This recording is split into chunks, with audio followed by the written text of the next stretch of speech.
Coming up, local businessman set to return to Ukraine on humanitarian mission. Ipswich to get a new Medicare urgent care clinic. The return of planes, trains and autos. And a newly discovered comet could light up the sky next year. It's Friday, March 17, 2023, and I'm Alan Roebuck. Welcome to Ipswich Today, which acknowledges the traditional custodians of the land on which it is produced and pays respects to elders past, present and emerging. This podcast enjoys the support of Kinetics, people-powered web hosting trusted by Australian businesses since 1999.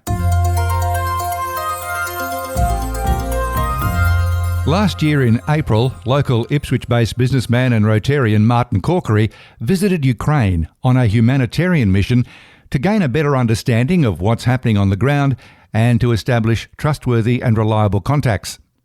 Since then, he has joined forces with the Rotary Foundation Australia and has again returned to Europe on a self-funded follow-up mission.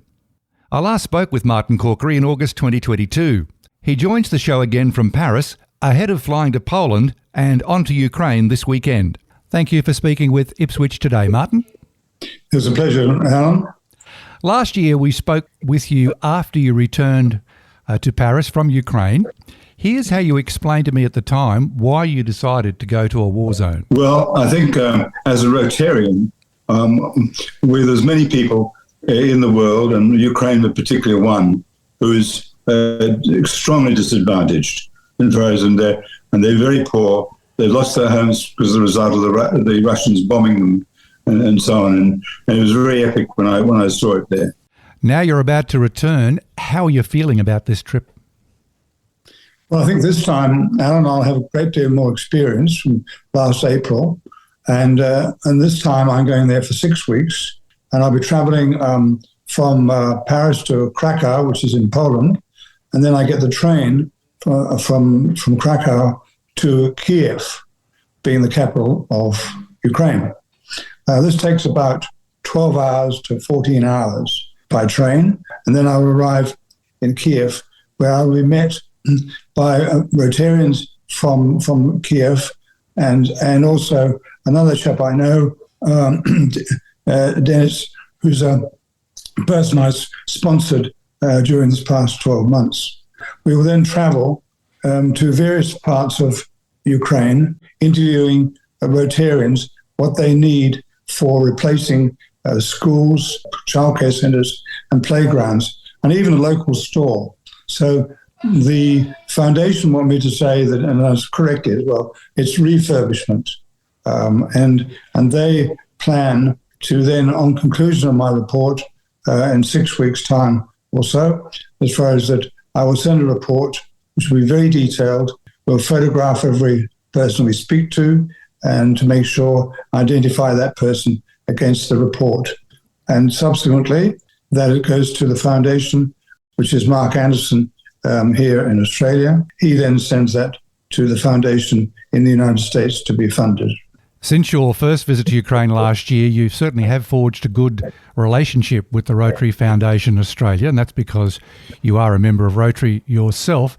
Now, the Rotary Foundation Australia supports critically important causes to make a difference in people's lives, and it sounds like you're certainly leading the charge with that.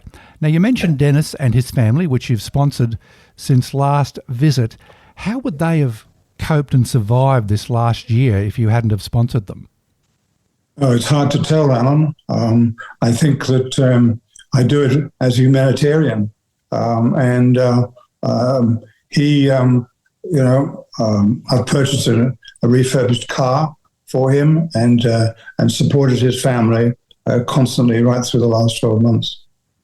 With using the Rotary clubs in Ukraine, that certainly gives a strong degree of confidence that the money, all the money, because Rotary is made up of volunteers, is going to end up where it's really needed. Have you any idea at this point how many Rotary clubs you'll be visiting? Well, there are about 30 Rotary clubs in Ukraine. However, I'm going to suggest, and I am suggesting, we collectively get various clubs together in one spot so we can gather information from them as individuals and their area, because it's near impossible as Ukraine is a very large country, in fact, the largest in Europe. And so it's difficult to do that, and that's what we'll be doing as a collective report. I can only imagine the degree of effort you've gone to organise not only the first trip but this follow-up trip, because, we're seeing terrible images. The war is still raging. They're trying to take out power and communications, the internet, phone lines and that sort of thing. Have you got every last detail, well, as much as you can, sorted at this point? Well, I'm always grateful to the Ukrainians, because they seem to have a sixth sense of where the Russians are going to bomb. But the further west you go, when I travel, I'm going east. When I'm coming back, I'm going west. And subsequently, I'll be back in Poland, which is on the western side. And there's been little or no bombing there by the Russians. But that doesn't say that they're not going to stop doing it. But we're just cautious. I take with a lot of technology, including, which this time, a Skylink satellite. That's the Elon Musk one, isn't it? Yes. Yes. So last time you were in a bit of a dead zone. We didn't hear from you for a while. So this time, we're using the Starlink satellite. You should have semi-reliable communication. We will. And I think so that can be charged, the Skylink link, by a car battery. So we've got equipment there, and I'm thankful to one Rotarian in our club, James Sturgis, who gave me all the advice. Well, Martin, look, we're with you in spirit, and we trust that you stay safe. So thank you for taking the time from Paris for speaking with Ipswich today. Thank you, Alan.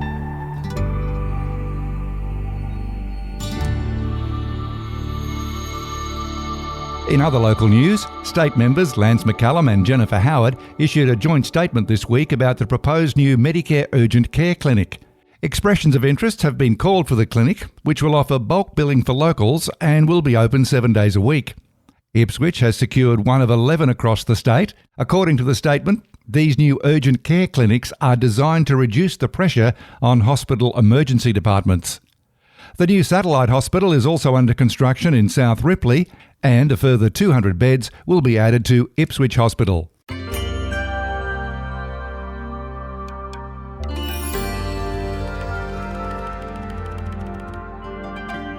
Planes, Trains and Autos returns in 2023.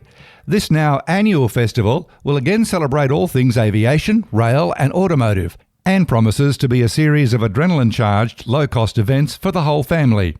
Astounding horsepower, heritage locomotive treasures and warbird flyovers will take place over Ipswich across 4 huge days, as Planes, Trains and Autos is planned to be bigger and bolder from April 28 to May 1.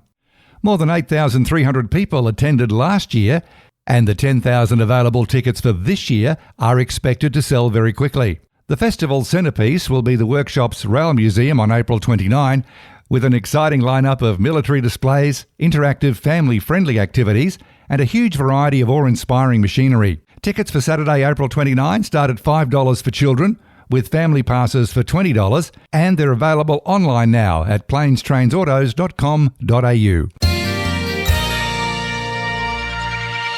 Could a new comet light up the skies next year? Following hot on the tail of the photographically beautiful but visually disappointing green comet, the newly discovered comet C/2023 A3 is forecast to blaze overhead when it swings past the Sun and Earth in September and October 2024.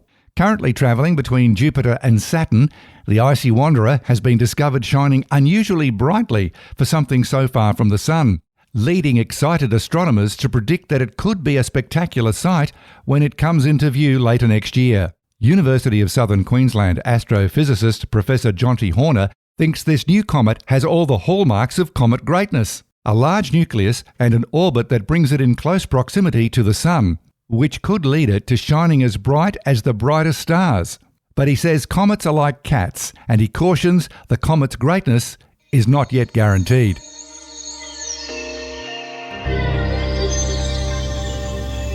That's it for this episode. Just a quick reminder to look for handy links in the show notes. Ipswich Today is supported by Kinetics. people-powered web hosting trusted by Australian businesses since 1999. This podcast is also listener-supported. Please make a once-only gift or regular donation to help keep it online. Just go to ipswichtoday.com.au and click the donate button on the homepage to make a payment through PayPal. Follow and stream this podcast from your favourite app, including iHeartRadio and Amazon Music, or play Ipswich Today on smart speakers. Music is supplied by Purple Planet Music. This is Alan Roebuck. Thank you for listening.